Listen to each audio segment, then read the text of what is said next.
ایک سینئر صحافی ہیں ان کو تھوڑا اپنے دائرہ جو ہے اس کو کراس نہیں کرنا چاہیے. اس لیول پر عمران خان کی نفرت ہے، بغض ہے، لیکن اس میں سمجھتا ہوں گھٹیا پان کی سطح پر نہیں اترنا چاہیے. اب ایک بڑی ڈیولپمنٹ ہے اور اس کا تعلق ہے افتخار محمد چودھری جو سابق چیف جسٹس آف پاکستان رہے ہیں. اگرچہ ان کو ایک سیاسی جج کے طور پر لیا جاتا ہے، جب وکلاء تحریک بحال ہوئی تو اس کے بعد جس طرح کے انہوں نے اقدامات کیے، خاص طور پر نون لیگ کی حق کے اندر ہمیشہ کہا جاتا ہے، لیکن وہ ایک علیحدہ میٹر ہے. لیکن چونکہ سابق چیف جسٹس کی حیثیت سے ان کو سیکورٹی دی ہوتی ہے، تو اب اس طرح ہوا ہے کہ یہ نومبر واقعہ 2 دن پہلے کا ہے، لیکن اب یہ ذرائع نے انکشاف کیا ہے کہ سابق چیف جسٹس افتخار محمد چودھری کے خلاف مقدمہ درج کر لیا گیا. اور یہ نیو ٹی وی کی رپورٹ ہے. سابق چیف جسٹس افتخار محمد چودھری کی گاڑی نے موٹر سائیکل کو ٹکر دی ہے. اب یہ ایک بڑا مسئلہ ہے. یہ جو سیکورٹی ہوتی ہے، جن کے ساتھ پروٹوکول ہوتا ہے، ان کی رفتار بڑی تیز ہوتی ہے. میں سمجھتا ہوں حکومت کو ان کی رفتار جو ہے وہ کم سے کم فکس کرنی چاہیے. اب جہاں بھی کوئی بندہ وی آئی پی آ رہا ہے تو ایسی سپیڈ کے ساتھ، یا تو ٹریفک بلا کو سیکھ ہے، وزیر اعظم ہے، پریزیڈنٹ ہے، اس کی تو سمجھ آتی ہے، لیکن جو ایک سابق کوئی عہدیدار ہے اور 1-2 گاڑیاں اس کے ساتھ ہیں تو بھائی آپ آرام سکون کے ساتھ جائیں. تو ایسے ہوٹر، ایسے سپیڈ کے ساتھ جانا ہے، آگے کوئی بھی کچلا جائے غریب آدمی تو کوئی اس کا بنتا بھی نہیں ہے. قانونی حوالے سے بھی یہ ساری چیزیں کمزوریاں موجود ہیں. تو اب یہاں پر ایک موٹر سائیکل جو ہے اس سوار کو کچل دیا گیا. آپ پارا میں اس کے والد نے ایک درخواست جمع کروائی ہے، اور ٹی وی رپورٹ کے مطابق درخواست گزار نے کہا ہے کہ کشمیر ہائی وے اسپورٹس کمپلیکس کے قریب میرا بیٹا موٹر سائیکل سے گزر رہا تھا. سابق چیف جسٹس افتخار محمد چودھری کی گاڑی نے میرے بیٹے کی موٹر سائیکل کو ہٹ کیا، جس سے میرا بیٹا جسمانی طور پر معذور ہو گیا، گہرے زخم آئے. اور سابق چیف جسٹس کو انہوں نے الزام دیتے ہوئے کہا ہے کہ سابق چیف جسٹس بجائے اس کے کہ وہاں پر وہ رکتے، وہ موقع سے فرار ہوئے. اور یہ انہوں نے کہا کہ چیف جسٹس افتخار محمد چودھری کے خلاف مقدمہ درج کیا جائے، اور ان کے گارڈز نے الٹا میرے بیٹے پر تشدد کیا ہے.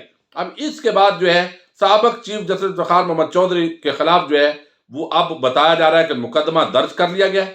2 موٹر سائیکل سوار اس حادثے میں زخمی ہوئے. یہ واقعہ سری نگر ہائی وے پر 2 نومبر کی شب پیش آیا ہے، لیکن میڈیا پر اس کو زیادہ ڈسکس نہیں کیا گیا، اور جو زخمی ہیں ان کو پیمز ہاسپٹل کے اندر منتقل کیا گیا ہے. اب اگر اس طرح کا حادثہ ہوا ہے تو آپ کو وہاں کھڑے ہو جانا چاہیے تھا کہ شمالہ تارک کے قافلے نے کس طرح روندا لڑکوں کو، لیکن کیا بنا اس ملک کے اندر. آج انہوں نے ایک شخص کو نوکری سے برخاست کیا اپنے اختیارات کو استعمال کر کے، لیکن اس وقت جو ہے کسی نے کوئی ایکشن نہیں لیا. یہ اس ملک کی بدقسمتی ہے. بہرحال یہ سسٹم ہے، اس کے خلاف پھر بھی عمران خان کی ہمت ہے. اس پارلیمانی نظام کے اندر کمزوریاں ہونے کے باوجود بھی وہ مافیا کے خلاف ڈٹ کر کھڑا ہے. اور پھر بھی بات ہوتی ہے، تنقید ہے، خرابیاں ہیں، چونکہ سسٹم ڈیلیور نہیں کر رہا، مخلوط حکومت ہے، اور کسی کو ہٹائیں تو وہ ریلیف لینے پہلے پہنچ جاتا ہے. یہ ساری چیزوں کے باوجود ایک جو ویژن اور تھاٹ ہے اس پر وہ چل رہے ہیں. آج انہوں نے ایک تقریب سے خطاب کیا پرائم منسٹر نے، اور انہوں نے باتیں تو اسکالر سے کی ہے، ظاہر ہے اکادمی ادبیات کا پروگرام تھا، اور انہوں نے کہا کہ آج کے پاکستان میں اسکالرز کی بہت ضرورت ہے. عالم کا بہت بڑا رتبہ ہوا کرتا ہے. اسکالرز قوم کے نظریے کی حفاظت کرتے ہیں، اور اگر اسکالرز راستہ بھول جائیں تو قوم کا نقصان ہوتا ہے. اسلام فکری انقلاب سے پھیلا. افسوس ہوتا ہے کہ لوگوں کو اسلام کی تاریخ کا صحیح تو پتہ نہیں. لوگوں نے اسلام کی تاریخ کا پوچھیں تو انہیں جنگیں صرف یاد ہوتی ہیں، باقی جو اخلاقیات ہیں، جو روایات ہیں، اس کا ذکر نہیں کیا جاتا. اب انہوں نے کہا کہ یہاں پر پاکستان کے اندر یہاں اخلاقی قدریں اس طرح گر گئی ہیں کہ ووٹ بھی پیسوں سے خریدا جاتا ہے. سینٹ کے انتخابات کے اندر جس طرح لوٹ سیل لگی، مغرب میں کوئی پیسے لے کر دوسری جماعت میں نہیں جاتا. انگلینڈ میں کسی پر کرپشن کا الزام لگ جائے تو مجال ہے کہ وہ پارلیمنٹ میں بیٹھ جائے. وزیر اعظم نے کہا کہ سب لوگ کہتے ہیں آپ کیوں 2 بڑے خاندانوں کے پیچھے پڑے رہتے ہیں، بلکہ میری تو ماضی میں ان سے دوستی ہوا کرتی تھی. میں کرپشن کے خلاف لڑتا ہوں، میری کسی سے ذاتی دشمنی نہیں ہے. انہوں نے کہا ہے مجھے کہتے ہیں آپ اپوزیشن لیڈر سے ہاتھ نہیں ملاتے.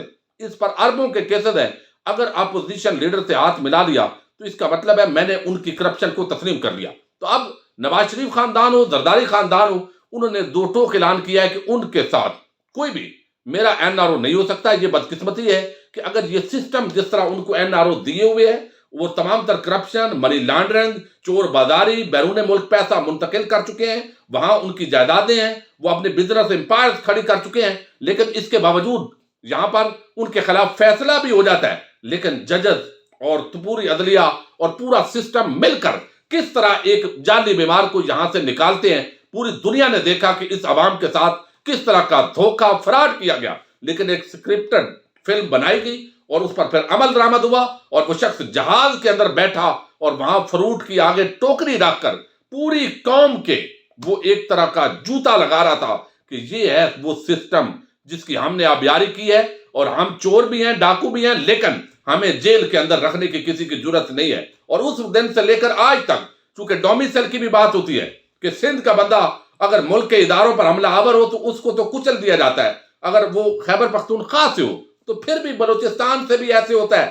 لیکن چونکہ پنجاب کا ڈومیسائل ہے اس لیے کوئی ان کو کچھ نہیں کہتا. روز آرمی چیف اور D G I S I کی ہر چوک تھڑے پر گالیاں دی جاتی ہیں، اس کے باوجود بھی ان کے خلاف ایکشن نہیں ہوتا.